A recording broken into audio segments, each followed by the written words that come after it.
बच्चों, आज हम पढ़ेंगे उपसर्ग और प्रत्यय के बारे में। उपसर्ग और प्रत्यय के अंतर्गत हम उपसर्ग के प्रकार, संस्कृत के उपसर्ग, हिंदी के उपसर्ग, उर्दू फारसी के उपसर्ग, संस्कृत अव्यय और प्रत्यय के भेद, कृत प्रत्यय, तद्धित प्रत्यय, इन सब के बारे में पढ़ेंगे।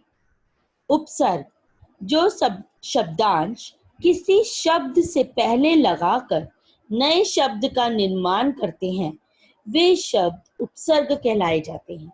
जैसे दुर जमा गुण, दुर्गुण, निर जमा बल, निर्बल, सु जमा पद, सुपद। ये वो शब्द हैं जो शब्दांश यानी कि शब्दों के अंश के किसी शब्द से पहले, गुण एक शब्द का अंश है, उससे पहले हमने दुर लगाया तो वो दुर्गुण बन गया, अर्थात एक उपसर्ग लगाया गया। इसी प्रकार उपसर्ग के प्रकार हैं संस्कृत के, हिंदी के, उर्दू फारसी, संस्कृत अव्यय यानी कि उपसर्गों के रूप में। पहले देखते हैं संस्कृत के उपसर्ग। अति, अति उपसर्ग लगाने से, अति मतलब अधिक, अति जमा अधिक, अत्यधिक, अति जमा रेक, अतिरिक्त। स्व उपसर्ग, स्व जमा तंत्र, स्वतंत्र, स्व जमा राज, स्वराज। हिंदी के उपसर्ग। अध उपसर्ग, अध जमा खिला, अध खिला, अध जमा जल, अध जल। उन उपसर्ग, उन जमा सठ, उनसठ, उन जमा 30, 29। पर जमा उपसर्ग, पर जमा लोक, परलोक, पर जमा उपकार, परोपकार। ये वो उपसर्ग हैं जिसे संस्कृत में जिनका हम अधिक से अधिक व हिंदी में इनका हम अधिक से अधिक प्रयोग करते हैं। उर्दू और फारसी के उपसर्ग, जहां हम उर्दू शब्द ज्यादा यूज करते हैं। जैसे कम उपसर्ग, कम जमा उम्र, कम उम्र, कम जमा अकल, कम अकल। खुश उपसर्ग, खुश नसीब बना, खुश जमा नसीब से, खुशबू बनी, खुश जमा बू से। बे उपसर्ग लगाकर बेखबर व बेईमान, ये वो शब्द बने जिनका प्रयोग हम उर्दू भाषा में अधिक से अधिक करते हैं। संस्कृत अव्यय उपसर्ग के रूप में अन उपसर्ग, अन जमा आस्था, अनास्था, अन जमा आदर, अनादर। पुनर उपसर्ग, पुनर्जन्म, पुनर्मिलन। ये सब संस्कृत के वो अव्यय हैं। अव्यय मतलब जो अपने ही, जिनको लिंग, वचन या कारकों के द्वारा बदला नहीं जा सकता, इन्हें ही अनास्था, अनास्था का अर्थ हुआ आस्था यानी कि भगवान में विश्वास, अनास्था जो कभी ना बदल सके। अनादर, आदर का मतलब सम्मान, अनादर का मतलब जिसने कभी आदर ही ना किया हो। पुनर्जन्म, दोबारा जन्म, पुनर्मिलन, दोबारा मिलन। प्रत्यय, जो शब्दांश किसी शब्द के अंत में जुड़कर उसके अर्थ में परिवर्तन ला देते हैं, वे प्रत्यय कहलाते हैं। जैसे लघु जमाता, लघुता, फल जमा वाला, फल वाला। हमने ये देखा था उपसर्ग में शब्दांश के पहले शब्द जुड़ते हैं और प्रत्यय में शब्दांश के अंत में शब्द जुड़ते हैं। छोटा सा अंतर है मगर पूरे शब्द का अर्थ बदल देता है। उपसर्ग भी शब्दों के साथ जुड़कर अंतर ला देता है और प्रत्यय भी शब्दों के साथ जुड़कर अंतर ला देता है, परंतु उपसर्ग शब्दांश के पहले जुड़ता है अर्थात पूर्व जुड़ता है और प्रत्यय शब्दांश के अंत में जुड़ता है। प्रत्यय के भी भेद हैं। प्रत्यय के दो भेद हैं, कृत प्रत्यय, तद्धित प्रत्यय। पहले पढ़ते हैं कृत प्रत्यय। कृत प्रत्यय यानी कि जो क्रिया के साथ जो कार्य हम करते हैं उसके साथ जो प्रत्यय लगाए जाते हैं उसे कृत प्रत्यय कहते हैं।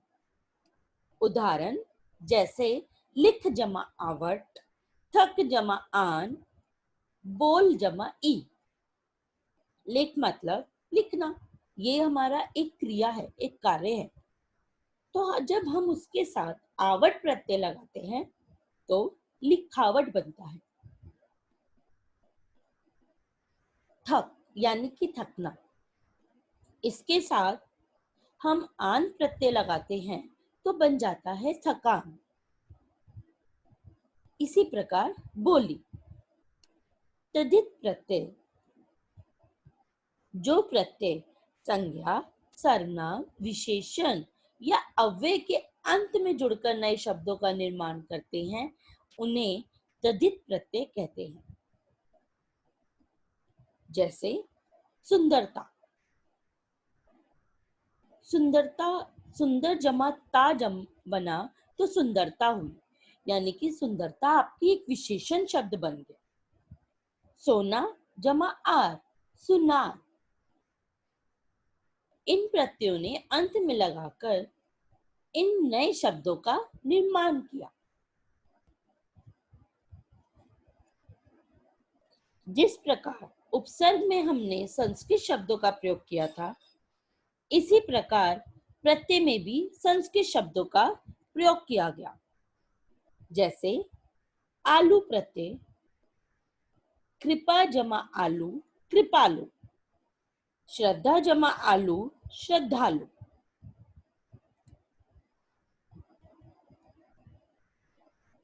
एक प्रत्यय, समाज जमा एक, सामाजिक। इतिहास जमा एक, ऐतिहासिक। ये सब संस्कृत के शब्द हैं जो प्रत्यय के साथ जुड़कर संस्कृत के प्रत्यय बन गए। आनंद जमा इत, आनंदित। अंक जमा इत, अंकित। जिस प्रकार संस्कृत के हैं उसी प्रकार हिंदी के भी हैं। जैसे लड़ जमा आई, लड़ाई। भला जमा आई, भलाई।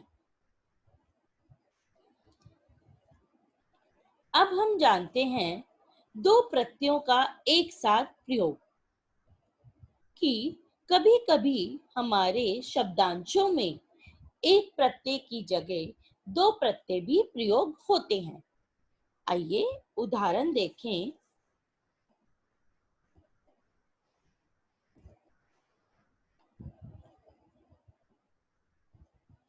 शब्द प्रत्यय, प्रत्यय निर्मित शब्द। भारत जमा इय जमाता, भारतीयता। इतिहास जमा एक जमाता, ऐतिहासिकता। ये वो शब्दों का निर्माण हुआ जिनमें दो प्रत्यय एक साथ आए। दो उपसर्गों का भी इस प्रकार प्रयोग किया गया। जैसे अ जमा सम जमा यम, असंयम। जिस वक्त हम ये शब्द बोलते हैं हमने कभी सोचा भी नहीं होगा कि इन शब्दों का निर्माण किस प्रकार हुआ है। उपसर्ग या प्रत्यय लगाते वक्त हमें कुछ अंदाजा हुआ कि एक ही शब्द से हमने कितनी चीजें मिलाकर एक नया शब्द का निर्माण किया और जो भी एक ही लगता है ऐसा लगता ही नहीं, उसमें बहुत सी चीजें मिली हुई हैं। अ जमा सम जमा गत, असंगत। उपसर्ग और प्रत्ययों के द्वारा हमने शब्दों का नया निर्माण सीखा। किस प्रकार एक शब्दांश से हम प्रत्यय उपसर्गों को जोड़कर नया शब्द का निर्माण कर सकते हैं। उम्मीद है आपको ये पाठ समझ आया होगा। धन्यवाद।